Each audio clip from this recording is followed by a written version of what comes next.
আসল কথা হলো নেগোসিয়েশন, সর্বত্র নেগোসিয়েশন। তাদের নির্দিষ্ট লোক, এরা এই নেগোসিয়েশনের মধ্য দিয়ে জাতীয় সড়ক দেখভালের দায়িত্বে আমাদের রাজ্যে বিক্ষোভ দেখিয়েছি জাতীয় সড়কের বেহাল দশার বিরুদ্ধে।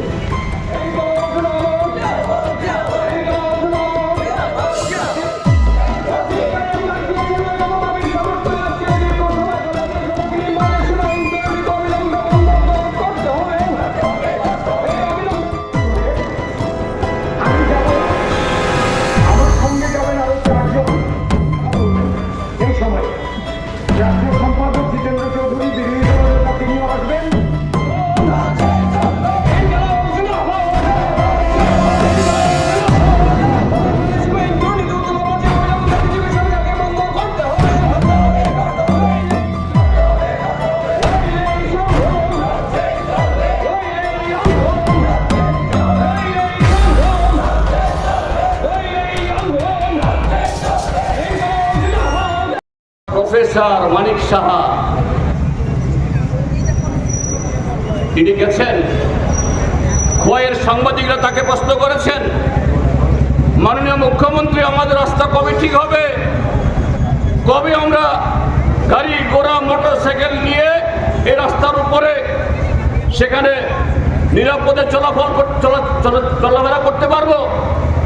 মানিক সাহা উত্তর দিয়েছেন, ত্রিপুরার চেয়ে প্রচন্ড বৃষ্টি হয়, মাটি নরম, এই কারণে রাস্তা টিকে না।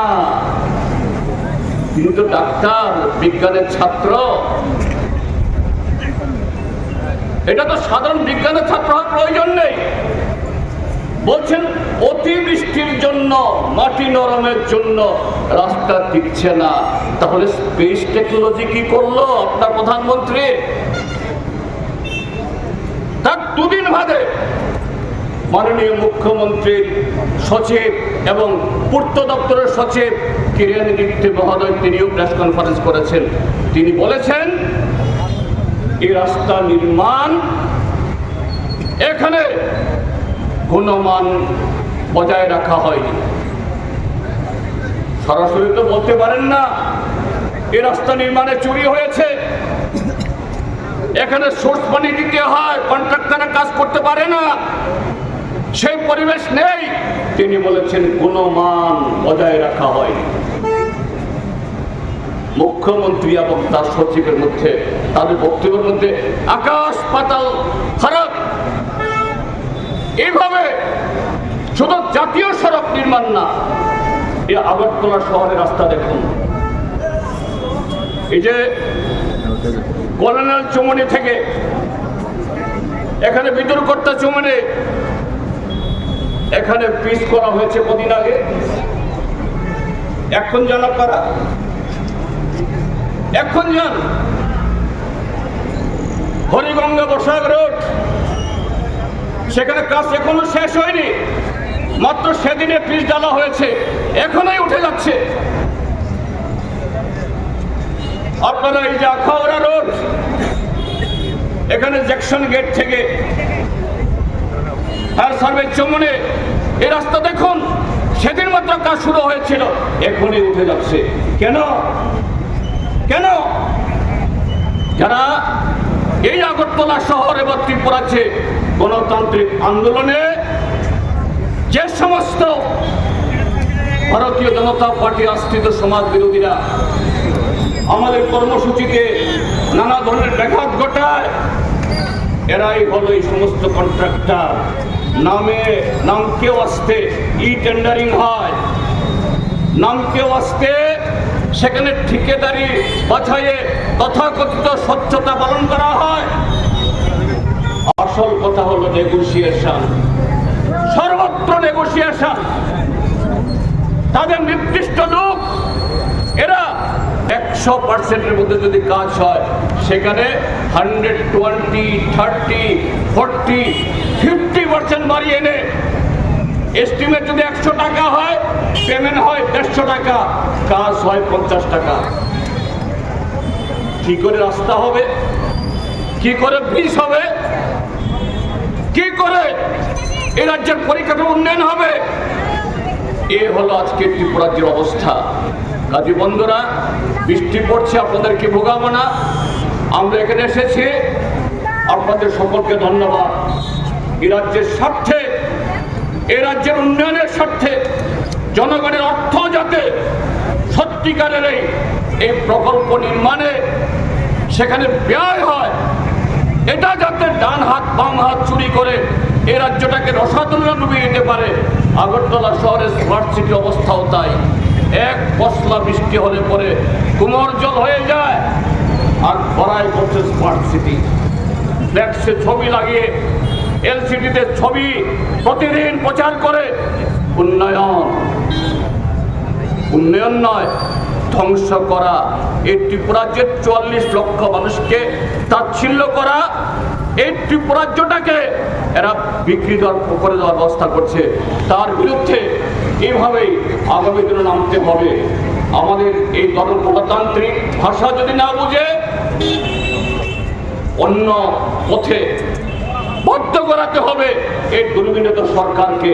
এইভাবে যাতে জনগণের অর্থ নিয়ে, জনগণের স্বার্থ নিয়ে ছিনিমিনি খেলতে না পারে। আমরা আজকে শান্তিপূর্ণভাবে, গণতান্ত্রিকভাবে, আরো বিভিন্ন পথে আমরা ভারত সরকারের, ত্রিপুরা সরকারের NSIDCL তাদের নজর করার চেষ্টা করেছিলাম, কিন্তু তাদের হুঁশ হয় না। এই কারণে আজকে নামতে হয়েছে। এরপরও যদি ভারত সরকার, ত্রিপুরা সরকার এবং NSIDCL তাদের তৎপরতা না বাড়ে, তারা সজাগ না হন, ত্রিপুরা যে 44 লক্ষের মানুষের এই যে চরম দুর্ভোগ, এই দুর্ভোগ এটাকে শেষ করার জন্য উদ্যোগ না গ্রহণ করেন, আমরা পরবর্তী পদক্ষেপ নেব। কিন্তু বন্ধুরা, কেন বলছি ভারত সরকার, ত্রিপুরা সরকার এক্ষেত্রে উদাসীন? আপনারা টিভিতে, সামাজিক মাধ্যমে ঘন ঘন আমাদের ভারত সরকারের প্রধানমন্ত্রী, তার সড়ক পরিবহন মন্ত্রী নীতিন গাডকারি,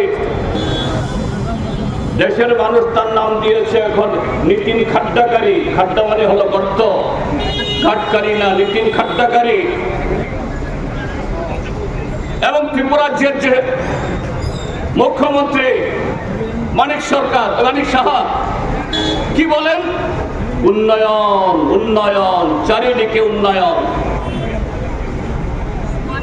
প্রধানমন্ত্রী বড়াই করে বলেন ভারতবর্ষের সড়ক নির্মাণে, জাতীয় সড়ক নির্মাণে নাকি ওই স্পেস টেকনোলজি ব্যবহার করে তারা সার্ভে করেন, স্পেস টেকনোলজি ব্যবহার করে তারা মনিটরিং করেন। এই সার্ভে, এই মনিটরিং, এই দুটি রাস্তাতে কাজ শেষ করেছে, 6 মাস যায়নি, আবার সমস্ত গর্ত হয়ে গেছে, আবার টেন্ডার হচ্ছে। আমরা আমাদের ভারতবর্ষের যারা প্রকৌশলী, ইঞ্জিনিয়ার, আমরা কি বলবো তাহলে? তারা আমাদের ত্রিপুরাজ্যের যে মাটির কন্ডিশন, সয়েল কন্ডিশন, এটা যাচাই করে, পরীক্ষা করে এই ত্রিপুরাজ্যের মধ্যে রাস্তা করতে গেলে পরে, ভারী ট্রাক বা গাড়ি চলতে গেলে পরে যে গুণমানের রাস্তা তৈরি করতে হবে, আমাদের দেশের ইঞ্জিনিয়াররা সেরকম রাস্তা করতে অক্ষম? নিশ্চয়ই না। আমাদের ভারতীয় প্রকৌশলী, এরা শুধু ভারতে কাজ করে না, আমেরিকা, ইউরোপের বিভিন্ন দেশ, আমাদেরও 2-1টা দেশ যাওয়ার সুযোগ হয়েছে। সে সমস্ত দেশেও যারা এই রাস্তা নির্মাণে প্রকৌশলী হিসেবে কাজ করেন, এমনকি ঠিকাদার হিসেবে কাজ করেন, তারা ভারতীয় প্রকৌশলী, ভারতীয় কন্ট্রাক্টর